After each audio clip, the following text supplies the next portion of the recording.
आज जो विपक्ष की बैठक कर्नाटक में हुई, यहाँ पर दो बड़े मुस्लिम दलों को न्योता नहीं दिया गया, जो आज चर्चा का विषय बना हुआ है। और सवाल ये खड़ा हो रहा है कि तमाम सेकुलर पार्टियों को, उन सेकुलर पार्टियों को जिन्होंने आज बेंगलुरु में एकजुटता दिखाई है और मोदी को हटाने की बात, मोदी को हटाने का आह्वान किया गया है और कसम खाई है कि 2024 में मोदी को हटाकर दम लेंगे।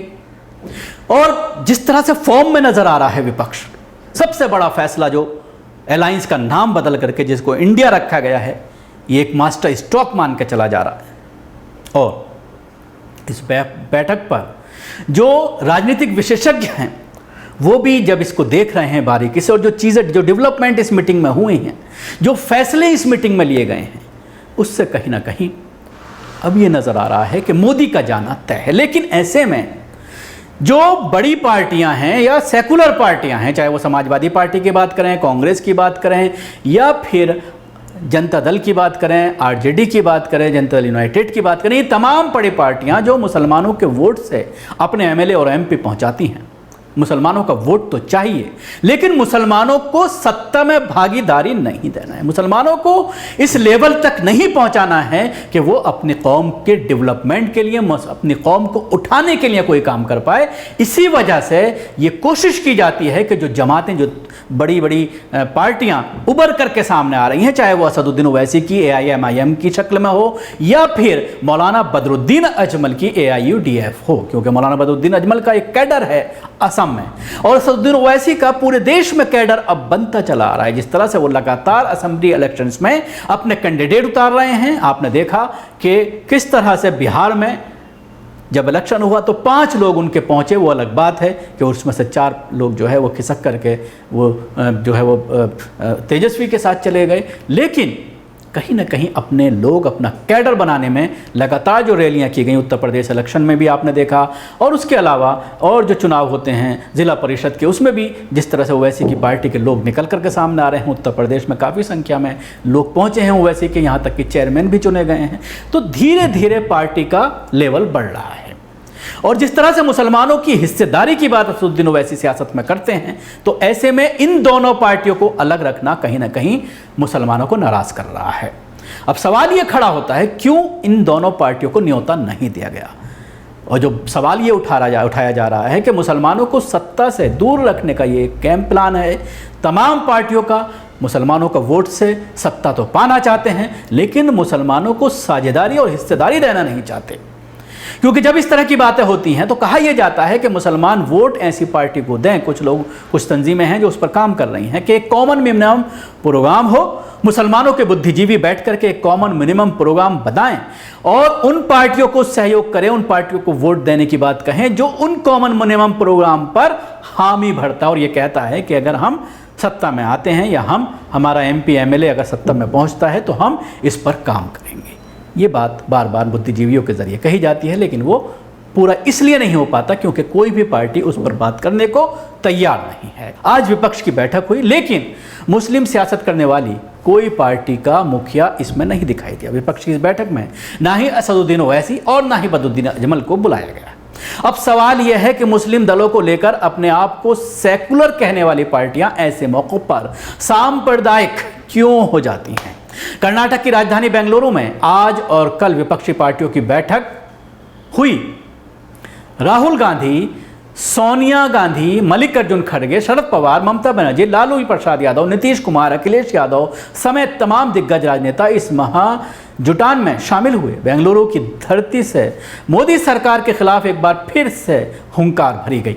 इसके लिए 26 पार्टियां एक मंच पर दिखाई दी, लेकिन इन सब के बीच 2 नाम ऐसे थे जो इस महागठबंधन की बैठक में दिखाई नहीं दिए, उनको न्योता नहीं दिया। वो नाम है AIMIM चीफ असदुद्दीन ओवैसी और बदरुद्दीन अजमल AIUDF के चीफ। इसके साथ ही 23 जून को पटना और 17-18 जुलाई की इस बैठक में भी ओवैसी को नहीं बुलाया गया। न्योता ना मिलने के सवाल पर ओवैसी ने कहा है कि ये उनका निजी फैसला है। जिस किसी को दावत देना चाहते हैं, जिस किसी का चेहरा उन्हें पसंद है, वो उन्हें बुलाते हैं। विपक्ष बैठक में न बुलाए जाने पर ओवैसी ने कहा है कि ये उन पार्टियों का निजी फैसला है, वो जिसको चाहते हैं बुलाते हैं, जिसको चेहरा वो देखना चाहते हैं उसका चेहरा देखते हैं, जिसका वो चेहरा पसंद नहीं करते उसको वो नहीं बुलाते। ओवैसी ने आगे कहा कि जहां तक हमारा सवाल है तो हम तीसरी बार कोशिश करेंगे कि 2024 में नरेंद्र मोदी प्रधानमंत्री ना बने। ओवैसी ने आगे कहा कि अगर उन्होंने हमें नहीं बुलाया उन्हें ही बेहतर मालूम होगा। हम इससे यही कहना चाहते हैं कि आप इस देश को विकल्प के रूप में क्या दे रहे हैं। AIMIM चीफ असदुद्दीन ओवैसी ने तेलंगाना के CM KCR को ना बुलाए जाने पर भी एतराज़ जताया। उन्होंने कहा है कि आपको बड़ी आसानी से कह देते हैं कि ये तो B टीम है इसलिए इसे नहीं बुलाएंगे। ओवैसी ने मनमोहन सरकार को याद करते हुए कहा है कि हमने मनमोहन सिंह की सरकार का साथ दिया, न्यूक्लियर डील में हमने UPA 2 का साथ दिया। हम तब भी बीजेपी के खिलाफ थे और आज भी खिलाफ हैं और उनसे लड़ रहे हैं। इन विपक्षी पार्टियों से पूछना होगा कि आपका क्या स्टैंड है। उन्होंने विपक्षी पार्टियों पर निशाना साधते हुए कहा है कि जो पार्टियां आज और कल जुट रही हैं उनका बीजेपी के साथ पहले गठबंधन रह चुका है। बदरुद्दीन अजमल ने बिहार दौरे पर 2024 के लिए बन रहे विपक्षी गठबंधन में शामिल होने की मंशा जाहिर की थी। इसके बाद भी नीतीश ने उन्हें बैठक में शिरकत होने के लिए नहीं बुलाया था। असदुद्दीन ओवैसी को लेकर ममता बनर्जी से अखिलेश यादव, नीतीश कुमार, तेजस्वी यादव और कांग्रेस तक साथ लेने के लिए तैयार नहीं है। दरअसल असदुद्दीन ओवैसी और बदरुद्दीन अजमल के सेकुलर दलों की दूरी के पीछे सियासी वजह हैं। कथाकथित सेकुलर दलों को लगता है कि ओवैसी और अजमल को साथ लेकर मैदान में उतरने तो उन पर भी मुस्लिम परस्तों और कट्टरपंथी पार्टी के साथ खड़े होने का आरोप लगने की संभावना है। यही वजह है कि अजमल और ओवैसी के साथ बिहार से लेकर पश्चिमी बंगाल और अब यूपी के विपक्षी दल साथ हाथ मिलाने को तैयार नहीं हैं। मुस्लिम मतदाताओं का झुकाव तेजी से ओवैसी की पार्टी की तरफ बढ़ा है और असम में अजमल की पार्टी अहम रोल में है। दोनों ही मुस्लिम दलों का एजेंडा मुस्लिम प्रतिनिधित्व को बढ़ाना है। इस बात को लेकर ही अपनी सियासत कर रहे हैं, जबकि सेकुलर पार्टियां मुस्लिम मतदाताओं को अपनी तरफ रखना चाहते हैं लेकिन उन्हें भागीदारी देने पर कतराते हैं। कांग्रेस से लेकर सपा और RJD तथा सभी दल का यही हाल है, क्योंकि उनका फोकस सिर्फ मुस्लिमों को ही नहीं बल्कि बहुसंख्यक समुदाय के वोटों की मजबूरी भी है। देश में सभी दल मुस्लिम वोट लेना चाहते हैं लेकिन मुस्लिम सियासत को आगे बढ़ाना नहीं चाहते और ना ही सपा, RJD और JDU सहित सभी विपक्षी दलों का नज़रिया एक जैसा है। उन्हें लगता है कि मुस्लिम पार्टियों को साथ रखने से उनकी राजनीतिक अहमियत बढ़ेगी तो फिर मुस्लिम वोटर्स उनसे छिटक सकता है। इसके अलावा देश में जिस तरह की सेकुलर सियासत है उसमें सेकुलर पार्टियां भी हिंदुत्व की राह पर चलती हुई दिख रही हैं। इसके लिए मुस्लिम पार्टियां उनके लिए अछूत की तरह हो गई हैं।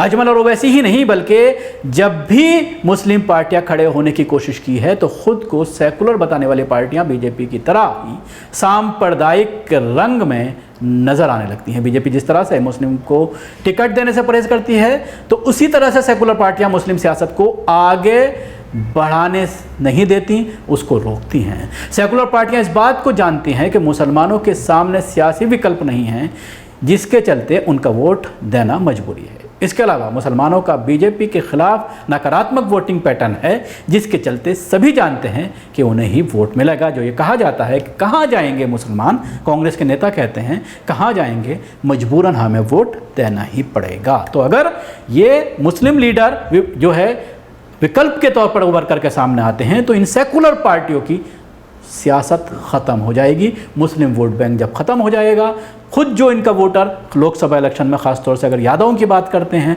तो ना अखिलेश को वोट मिलता है और ना बिहार में तेजस्वी यादव को यादव का वोट मिलता है। मुसलमान मजबूरन इन पार्टियों को वोट देता है। लेकिन इस बार जो ये पूरा निकल करके सामने आ रहा है, अब ये देखने वाली बात होगी किस तरह की रणनीति मुसलमानों के ज़रिए खामोशी के साथ बनाई जाती है और किस तरफ वोट पूरा जाता है। शुक्रिया आपको हमारी कोशिश कैसी लगी ज़रूर बताएं। हमारे यूट्यूब चैनल को सब्सक्राइब करना ना भूलें। इसके साथ ही बेल आइकन जरूर दबाएं। अगर आप ये वीडियो फेसबुक पर देख रहे हैं तो पेज को लाइक करें, उसके साथ ही फॉलो भी करें। धन्यवाद।